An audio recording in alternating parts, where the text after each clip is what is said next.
Assalamualaikum warahmatullahi wabarakatuh. Kami dari kelompok 2 yang beranggotakan saya sendiri, Apriatin, bersama dua rekan saya, ada Indah Lestari dan ada Lestari Indriani. Dalam kesempatan kali ini, izinkan kelompok kami mempresentasikan materi pada bab 4, yaitu tentang pluralisme dan multikulturalisme, dan materi pada bab 5 tentang mengenal kultur suku bangsa yang damai dan toleran. Nah, dalam bab 4 mengenai pluralisme dan multikulturalisme ini, ada 4 subbab yang akan kita bahas. Yang pertama, konsep pluralisme dan multikulturalisme. Kita akan membahas dari mulai pengertian pluralisme, multikulturalisme, dan perbedaan pluralisme dan multikulturalisme. Kemudian yang kedua, ada subbab perjalanan multikulturalisme di Indonesia. Berawal dari paham sukuisme, Sumpah Pemuda pada tahun 1928, dan ada paham ideologi. Subbab yang ketiga ada kegambangan multikulturalisme di Indonesia. Yang pertama, kita akan membahas tentang model yang mengedepankan nasionalitas, kemudian ada model nasionalisme etnik, dan ada model multikultural etnik. Dan subbab yang terakhir ada multikulturalisme menjadi masalah. Di situ kita akan membahas tentang masalah kesetaraan gender, masalah kesetaraan bangsa dan ras, kemudian ada masalah ideologi dan politik, dan yang terakhir adalah masalah kesenjangan ekonomi dan sosial. Oke, yang pertama kita akan membahas mengenai pluralisme dan multikulturalisme. Jadi, pluralisme merupakan konsep yang menerangkan ideologi kesetaraan kekuasaan dalam suatu masyarakat multikultural yang kekuasaannya terbagi secara merata di antara kelompok etnik yang bervariasi sehingga mampu mendorong timbal balik di antara mereka. Makna pluralisme dalam konsep ilmu pengetahuan di sini ilmu sosial itu sebagai sebuah model politik yang memungkinkan terjadinya perluasan peran individu atau kelompok yang beragam dalam masyarakat, kemudian menggambarkan keadaan masyarakat ketika setiap individu atau kelompok itu berbeda. Kemudian sebagai pandangan bahwa sebab dari sebuah peristiwa sosial itu dapat diuji melalui interaksi beragam faktor kebudayaan, dan pluralisme sendiri merupakan pandangan postmodern yang menyatakan bahwa semua kebudayaan itu harus dihargai dan diperhatikan. Makna pluralisme sebagai doktrin itu bahwa pluralisme adalah doktrin yang mengatakan bahwa dalam setiap masyarakat itu tidak ada satupun sebab yang bersifat tunggal atau monis atau ganda, dualis. Kemudian pluralisme itu merupakan doktrin yang timbul sekitar tahun 1980-an. Nah, pemunculan kembali ideologi itu disebabkan tidak ada satupun gaya simbolis budaya yang mampu menciptakan dominasi budaya. Kemudian konsep pluralisme dimaknai pemerintah sebagai proses melakukan bargaining atau kompromi terhadap para pemimpin dari berbagai kelompok. Kemudian makna pluralisme jika dihubungkan dengan konsep lain, yang pertama pluralisme etnik merupakan pengakuan terhadap kesetaraan sosial dan budaya beragam etnik dalam masyarakat. Kemudian pluralisme politikal merupakan pengakuan terhadap kesetaraan dalam distribusi kekuasaan pada berbagai kelompok dalam masyarakat. Kemudian pluralisme media, bahwa media memiliki kebebasan dan kemerdekaan melakukan kontrol sosial. Nah, kemudian yang kedua ada multikulturalisme.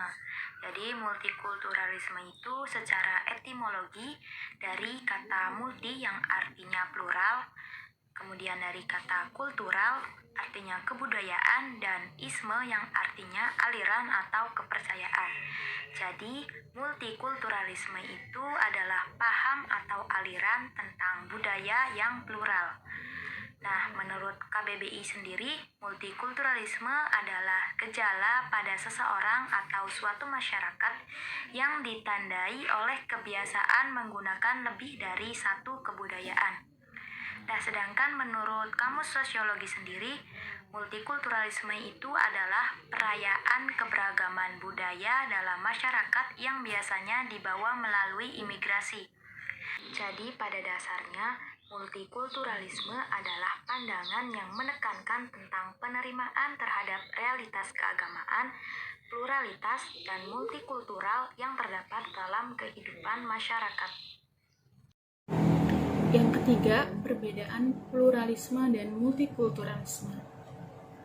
Pluralisme yaitu paham yang memberikan ruang nyaman bagi paradigma perbedaan sebagai salah satu entitas mendasar kemanusiaan seorang manusia. Mengakui adanya kemajemukan dan dalam masyarakat pluralisme ada perbedaan perlakuan. Ada dominasi yang kuat kepada yang lemah sehingga sering terjadi konflik. Sedangkan multikulturalisme yaitu paham yang mengagungkan perbedaan kultur sebagai corak kehidupan masyarakat. Multikulturalisme menuntut masyarakat untuk hidup penuh toleransi, saling pengertian antar budaya dan antar bangsa.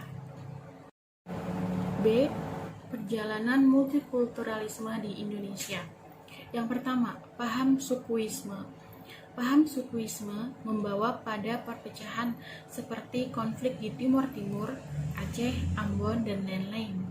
Sehingga oleh Bung Karno dan para pejuang merumuskan konsep multikulturalisme ini dengan semboyan Bhinneka Tunggal Ika, bangsa yang multikultural dan beragam tetapi bersatu. Yang kedua, Sumpah Pemuda 1928. Sumpah Pemuda tahun 1928 merupakan kesadaran akan perlunya mewujudkan perbedaan sekaligus membina persatuan dan kesatuan. Multikulturalisme dijunjung tinggi pada waktu persiapan kemerdekaan seperti dalam sidang BPU PKI. Yang ketiga, paham ideologi.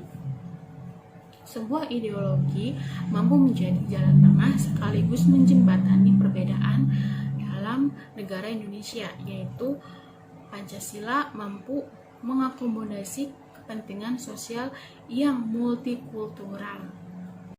C. Kegamangan multikulturalisme di Indonesia. Sedikitnya ada 3 model kebijakan multikultural negara. 1. Model yang mengedepankan nasionalitas.